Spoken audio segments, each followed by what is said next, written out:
கேள்வி ஒன்றாக இருந்தாலும் பதில் எப்படியா இருக்கான், ஆளுக்கு ஏற்ற மாதிரி மாறுபடும். நேரில் வந்துட்டால் என்ன பண்ணிடலாம், எல்லா கேள்வியும் கேட்டு தெளிவாக. அதுக்கு தான் சத் சங்கம். என்னுடைய நோக்கம் எல்லாம் மனிதர்கள் எல்லாம் மகிழ்ச்சியாக இருக்கணும், அவ்வளோதான். துவார பாலகர்கள் 2 வார்த்தை இருக்குது. ஒன்று துவாரம், 2வது பாலகர்கள். இந்த கோயிலில் போனால் 2 பேர் நின்றுப்பாங்க, பார்த்துக்கிறீங்களா? துவார பாலகர்கள்னால் 2 பேர் நின்று இருக்கணும், அப்படி தானே? அதையும் அங்கே வாசல் நின்றுக்கிறாங்க.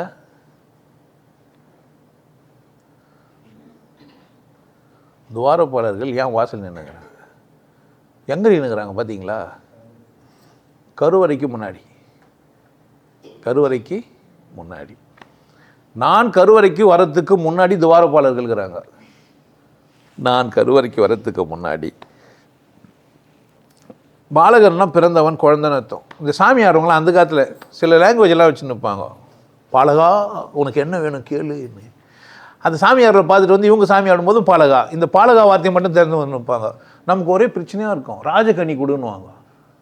கனியில் எங்கடா ராஜகனி இது? ஆல்மா பார்த்தா எலுமிச்சை பழமா?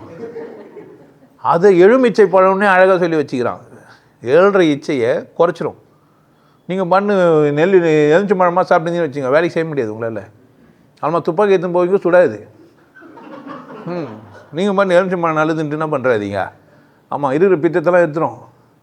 பித்தத்தெல்லாம் எடுத்துச்சுன்னா என்ன ஆகாது? வேலை செய்யுது, அவ்வளோ தான், மேலே முடிஞ்சிச்சு உங்க கதை. அப்போது அந்த ராஜகனி என்ன தூக்கிட்டுருக்குறாங்க? கேட்டது துவாரப்பாளர்கள், ஏன்னா ராஜகனி என்னெல்லாம் போனாங்க. துவாரப்பாலனா அந்த பொம்மை வச்சுருப்பாங்களா, அதான் நான் புரிஞ்சிச்சா என்ன? அப்படி கிடையாது. அதை தத்துவார்த்தமாக புரிய வைக்க பார்க்குறாங்க. யுகங்களில் 4 இருக்குது. ஃபஸ்ட்டு சந்தித்தது, 2வது துவார யுகம். உள்ளே புந்து வெளியே வந்த கிரிஞ்சது நீ தான், இப்போ கருவறைக்கு வந்துக்கிற. அதை புரிய வைக்கிறதுக்காக வச்சுக்கிறாங்க. அங்கே 2 பேரும் அதுக்கு ஒரு துவார பறவை ஒரு மாதிரி செஞ்சுருப்பாங்க. மீசை வச்சுருப்பாங்க, மீசை இல்லாமல் இருப்பாங்க, அப்படி மழமன்னு இருப்பாங்க. அது சிற்பி அதை செஞ்ச கோயில் செஞ்ச ஆளை பொறுத்துருக்குது. ஆனால் துவாரப்பாளர்கள்னா நீ அந்த மாதிரி 2 வாசல் கடந்து வந்துக்கிறேன்னு அர்த்தம். அதுக்காக சொல்லி வச்சுக்கிறான்.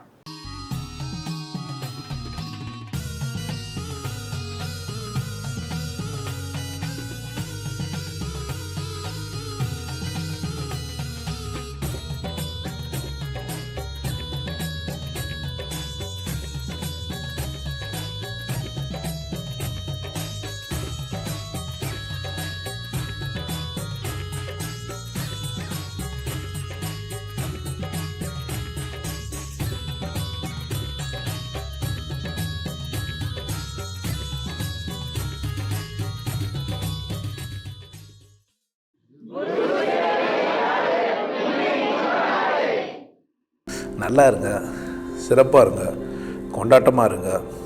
உங்களை நீங்கள் மதிப்பு மிகுந்தவராக மாற்றுறது உங்கள் கையில் தான் இருக்குது. நல்லா இருங்க. நான் ஒரு வாய்ப்பு, என்னை பயன்படுத்திக்கலாம். நல்லது.